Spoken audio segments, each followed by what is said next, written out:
let's jump right into this explainer. Today, we're unpacking something absolutely wild: how a young Macedonian king managed to conquer the known world in just over a decade. And he did it using a truly fascinating military philosophy. We're going to look closely at the life, the strategy, and the sheer audacity of Alexander the Great. But before we break down his tactics, just look at the timeline here. The breakneck speed of this guy's life is insane. Born in 356 BC, crowned king by 20, he invades the massive Persian Empire at just 22, completely shatters it by 25, and then dies mysteriously at 33. I mean, he achieved total global dominance in what is basically a fraction of a modern human lifetime. To figure out exactly how he earned the title Lord of the World, we're going to break this explainer down into 6 crucial phases: origins and royal training, strategy of creative execution, conquering the Persian Empire, engineering and expansion, the Indian frontier, and finally, his legacy and unsolved mystery. First up, origins and royal training. Where did this guy's insatiable drive actually come from? Well, you have to look at his highly volatile royal upbringing in Macedonia. A lot of Alexander's drive was forged by some pretty intense friction with his dad, King Philip II. Take this famous, honestly shocking incident at a royal wedding. Philip was marrying a new Macedonian wife, and her uncle, who had clearly had too much to drink, suggested they might finally have a lawful successor, basically calling Alexander a bastard right to his face. Alexander was furious, hurled a cup at him, and Philip actually drew his sword and rushed at his own son. But he was so drunk he just tripped and fell. Not exactly the most intimidating father figure right there. Alexander reportedly looked down and mocked him, saying, "See there, the man who makes preparations to pass out of Europe into Asia overturned in passing from one seat to another." That intense, hyper-competitive friction, that shaped his entire psychological drive.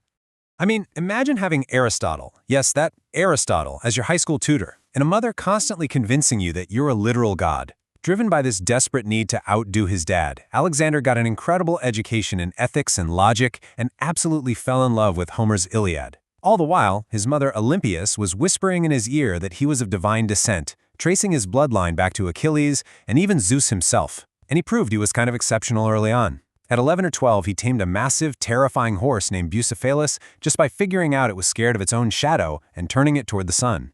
So, when Philip was suddenly assassinated in 336 BC, Alexander seized the throne at age 20. He was perfectly primed to just take on the world. Moving on to Section 2, Strategy of Creative Execution. Let's dig into the tactical philosophy that made him so unstoppable. The real crux of his military genius was his grasp of what modern military strategists call the center of gravity. Basically, this means pinpointing exactly where a military force gets its physical strength or its will to fight. Alexander realized something huge about the massive Persian army. Their center of gravity wasn't their capital city, it wasn't their supply lines, it was King Darius himself. He knew that if he could just strike the king directly, the entire million-man empire would just fold. To actually pull this off, he used a highly specialized army built by his father. This Macedonian war machine relied on an incredibly coordinated combo of forces. First, you had the phalanx. Picture this: huge walls of infantry, packed shoulder to shoulder, holding these massive 18-foot lances called sarissai. It created a literal immovable wall. Second, you had his elite Companion Cavalry, which Alexander loved to lead personally. His signature move, a tactical feint. He'd order his left wing to kind of just hang back or refuse and absorb the enemy's attack. This naturally drew the enemy forces away from their own center. And the second a gap opened up, boom! Alexander would lead a massive cavalry charge to deliver a decisive blow straight into the enemy's exposed heart. All right, Section 3, Conquering the Persian Empire. Now we get to see this terrifyingly efficient machine in action against the massive Persian Empire. The real test started at the Granicus River in 334 BC. Against the advice of his older, more seasoned generals who wanted to wait for morning, Alexander just went for it. He boldly ordered an attack late in the day, leading his troops directly across a waist-high river straight into a storm of enemy arrows. It was brutal shock and awe. He even got dragged into hand-to-hand combat with a Persian commander named Hydaspes, took a huge blow to his helmet, but still managed to strike the guy down. The Persian line couldn't handle the shock. They completely broke. The crazy thing is, Darius really should have seen this coming. He had this Greek advisor, Charadimus, who straight up warned him not to underestimate the Macedonians. Charadimus pointed out that, sure, the Persian army gleamed with gold and purple, but the Macedonian line was an immovable wedge of tough, densely packed soldiers. And how did Darius respond to this incredibly accurate, candid advice? He had Charidemus executed. Yeah, probably not the best way to encourage honest feedback from your team, right? It was a totally fatal leadership mistake. Which brings us to the Battle of Issus in 333 BC. This is where Alexander finally faced Darius in person. Despite being vastly outnumbered, Alexander flawlessly executed his signature strategy. He drew the Persians out, found that gap in their line, and charged his companion cavalry straight at Darius's chariot. Historical accounts tell us that the two kings actually locked eyes across the chaos of the battlefield. And faced with this relentless conqueror barreling toward him, Darius just panicked. He fled. He ran away, leaving behind his army, his own family, and 110,000 dead soldiers. Section 4. Engineering and expansion. You know, Alexander wasn't just some reckless cavalry commander. As he pushed south along the Mediterranean, his genius expanded into complex siege engineering and, frankly, intense psychological warfare. A perfect example of this is the Siege of Tyre in 332 BC. The Tyrians defied him, figuring they were totally safe in their fortress a full kilometer offshore. Well, Alexander just built a bridge right through the ocean. I mean, he engineered this massive causeway under constant enemy fire, mounted battering rams on ships, coordinated a naval bombardment, and completely breached their walls. And because the Tyrians had killed some of his men on the walls earlier, his retaliation was terrifyingly absolute. Thousands were killed, 2,000 were crucified on the beach, and 30,000 were sold into slavery. This really illustrates the terrifying duality of how he operated. If you resisted him, like Tyre or Gaza, where he literally dragged the opposing commander Baitus alive behind a chariot, just like Achilles did in the Iliad, you were annihilated. But if you surrendered, he was incredibly generous. When he got to Egypt, they welcomed him as a liberator without shedding a drop of blood, and he completely respected their customs. He even pardoned Darius's captured family and treated them like royalty. This brings us to the ultimate showdown, Gaugamela, 331 BC. Darius had amassed a colossal army, even flattening the battlefield for his scythe chariots.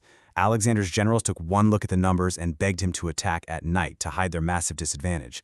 But Alexander famously replied, "I will not steal victory." He understood something crucial. To truly conquer the empire, he had to break their spirit in broad daylight, not just win on a technicality in the dark. Plus, keeping the Persians waiting up all night meant they had to fight the next morning completely exhausted. The terrifying efficiency of his tactics is crystal clear when you look at these numbers. By trusting his left wing to just absorb massive punishment, Alexander drove his wedge into the Persian center one last time. Darius fled again, and his empire fell. Just look at the totals across Granicus, Issus, and Gaugamela. Roughly 6,000 Macedonian losses compared to over 170,000 Persian casualties. That is staggering. He completely dismantled the greatest war machine of the ancient world. Section 5. The Indian Frontier. Now, with Persia conquered, a normal king probably would have stopped, right? Not Alexander. His insatiable ambition pushed his exhausted men even further east, right into the unknown. In 326 BC, he crossed into India and fought the battle at the Hydaspes against King Porus. Here, the Macedonians faced something straight out of a nightmare for an ancient soldier, a literal wall of Indian war elephants. It was an incredibly brutal fight, resulting in around 1,000 Macedonian deaths, by far their highest casualties yet. But Alexander was so struck by the immense bravery of King Porus, who fought from his elephant until he was bleeding from multiple wounds. So when Porus finally surrendered, Alexander actually spared his life, allowed him to keep ruling as an ally, and picked up over 70 war elephants as tribute in the process. Section 6. Legacy and Unsolved Mystery. Let's move to the final chapter and see how this relentless, non-stop momentum finally caught up with him. Historians point out this massive psychological shift in Alexander toward the end. His need to surpass his father had kind of morphed into a literal god complex. As he integrated into the Persian Empire, he started dressing in Persian royal clothes, demanding his Greek soldiers bow to him in the Eastern custom, and ruthlessly eliminating literally anyone who questioned his authority. He really started to believe he was no longer just a king, but a living, breathing deity. But, his legacy isn't just one of bloodshed. He actively fostered cultural assimilation.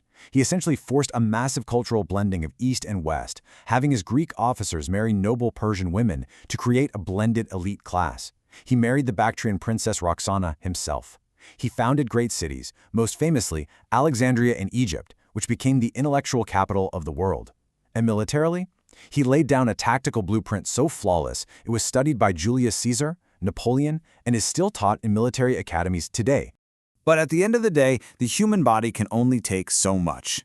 In 323 BC, while he was in Babylon planning this massive naval expedition into Arabia, Alexander suddenly fell violently ill. After a grueling fever, the undefeated conqueror died. He was just 33 years old. The story goes that his generals gathered around his deathbed and asked who he was leaving this vast, unparalleled empire to. He supposedly just whispered, "To the strongest." And that one phrase? It sparked decades of brutal civil war that tore his empire apart. Today, he leaves us with one of history's most captivating, unsolved mysteries. What actually killed him? Was it malaria, typhoid, poison? And somewhere beneath the earth, his legendary golden sarcophagus is still hidden. What do you think? Will we ever finally find the lost tomb of the man who conquered the world?